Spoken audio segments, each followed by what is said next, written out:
Back in the shed working on the 34 again. So this time I'm going to be fixing up the trims that I made a mistake on last time. So like I mentioned in the last video, a while ago I had a couple of videos up retrimming these and doing them in Alcantara. I made a bit of a mistake with them, so I took the videos down, and yeah, so now we're going to go through and fix them up. So this is the original trim that comes on the base model Skylines. So this is what it starts off as. Went through and removed that, put this Alcantara down on here. It's stuffed up, I didn't glue them down properly, and so I've removed them, and I had to go through and take all the glue off, which was an absolute nightmare. So yeah, anyway, I forgot to film the intro, so I've jumped a little bit ahead here, so I'll get into where I was about a day ago.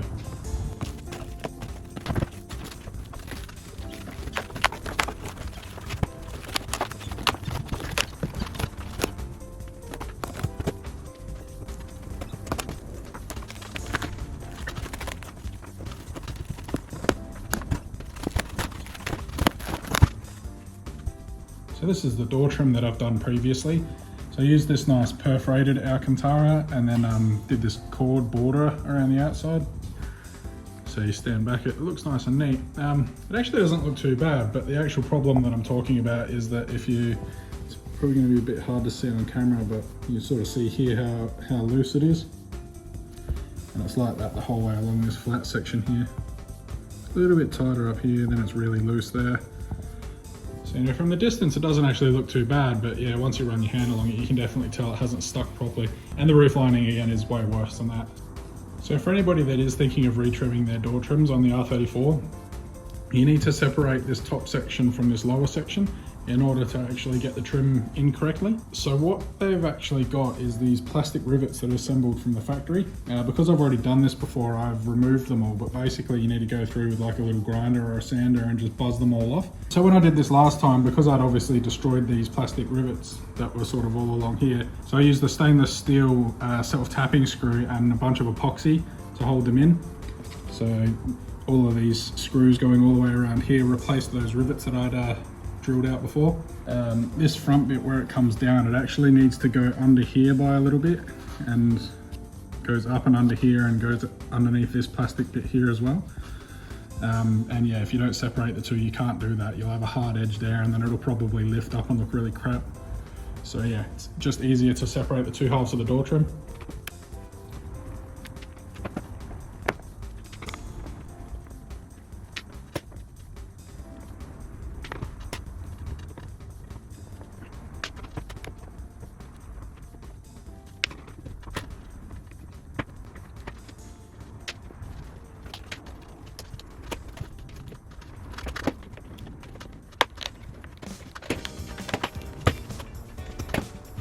So there's the two halves separated. That epoxy and the screws actually did a really good job holding it all together. Up here you can actually see where the trim was pressing along it. So this line here was where the inside of this plastic bit was resting.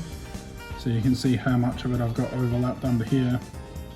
And you just wouldn't get a good fit up if you didn't separate these two halves of the trim. So yeah, it'd just look a bit shitty, and more than likely this would end up coming away and you'll see it hanging out inside the car. Now I've got to go through and remove this off the trim, and yeah, I'll get to recutting it out and gluing it back down.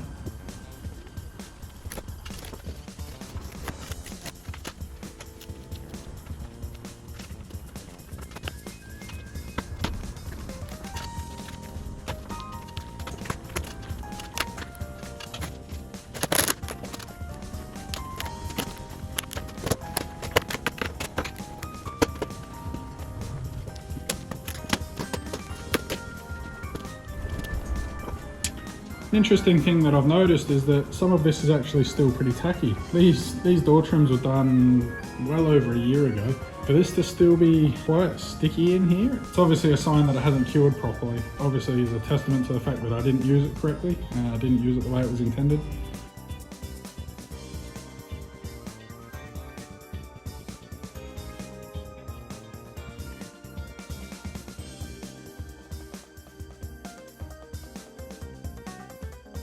So now I've got all the glue off of there. That was an absolute nightmare. There's probably a good hour to an hour and a half in just cleaning this one trim. So yeah, I'm not really looking forward to doing the rest. So this is probably a good point to talk about the mistake that I made last time that led to the fabric actually lifting back up off the trims. So last time I used this spray contact adhesive, which in itself isn't a bad thing. It's actually quite a decent product. It was more so how I used it that was incorrect. So I've done a bit more research and I've actually looked into people that do a bit of trimming professionally. And from what I've heard, this stuff is really good for flat surfaces. The only place it gets a little bit iffy is the actual trim itself wraps down and around this edge here. So getting it to fold down in there and stay adhered without pulling out and lifting up. I'm not 100% sure if that is ideal for that scenario.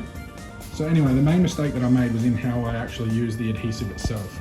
So I just use this old piece here as a reference, but you're actually supposed to coat the adhesive on the surface you want to stick the item down on, and then on the back side of the item itself, and then you have to let it dry completely, like completely dry to the touch. So what I did was I let it tack off a bit, so it was, if I touched it with my finger like this, it was like just lifting up a little bit, but it was not completely dry by any means. So the way you're supposed to do it is let it dry to the touch on both items. Well, this isn't even the right side, but anyway, we'll just pretend it is. So once you actually put it down there and you've got the two sides with the adhesive that's dried on them, they touch each other, and it's the actual pressure of you leaning on it that actually starts the bonding process. And they do need to be completely dry to the touch for that to actually work. Anyway, we'll get into getting these glued up. So I'm going to go through and just put some masking tape around the outside because I do not want any contact adhesive out here because it is a nightmare to clean off. So yeah, I'll tape that up and we'll get to sticking these down.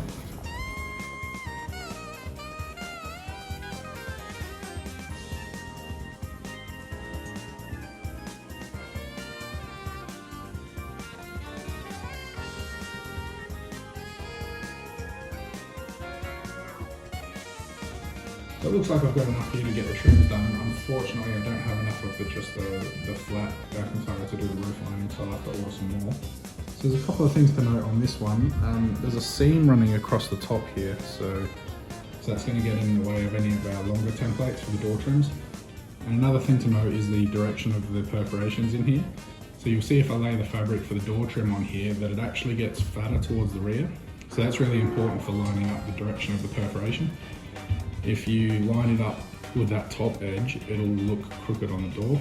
So this bottom edge here is what actually sits flat with the door line.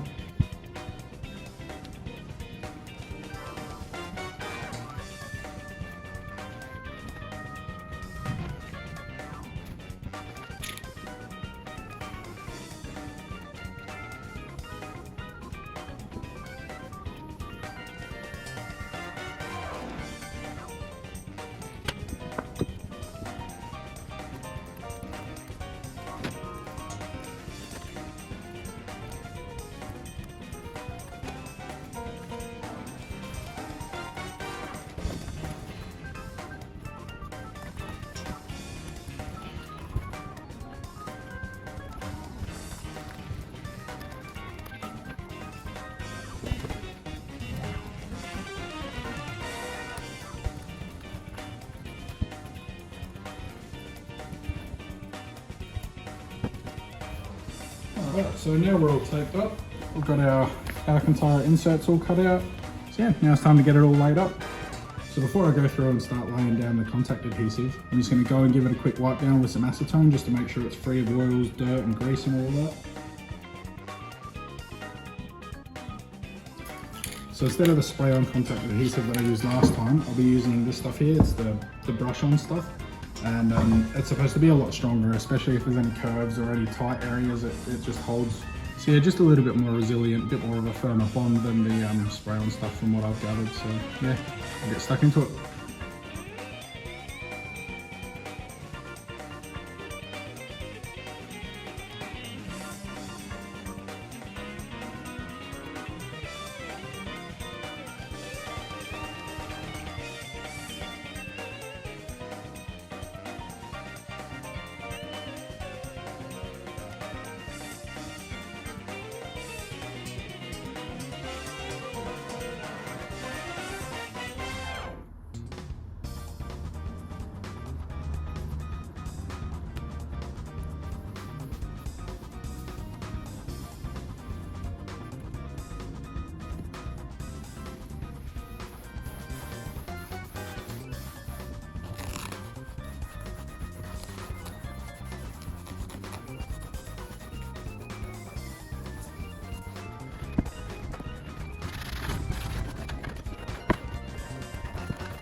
So now it's time to try and get the cord around the border. So I'll start with the 3mm stuff to space it up.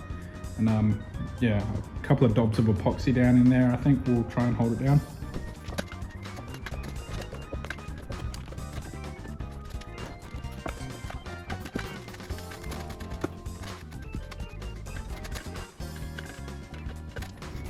So I've got the first 3mm cord laid down in there. There's just this stuff here, so it's a bit of an oddball colour.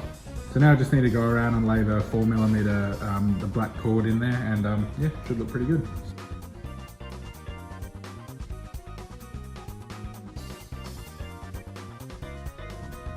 So that came out pretty well, I think. Just a nice little border all the way around there. So yeah, adding that 3mm one down the bottom really tidied it up a bit. So whereas before it was really sunken down in there, so that looks pretty nice. Now it's time to move over to the door trim.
So there it is. There's the door trim all done.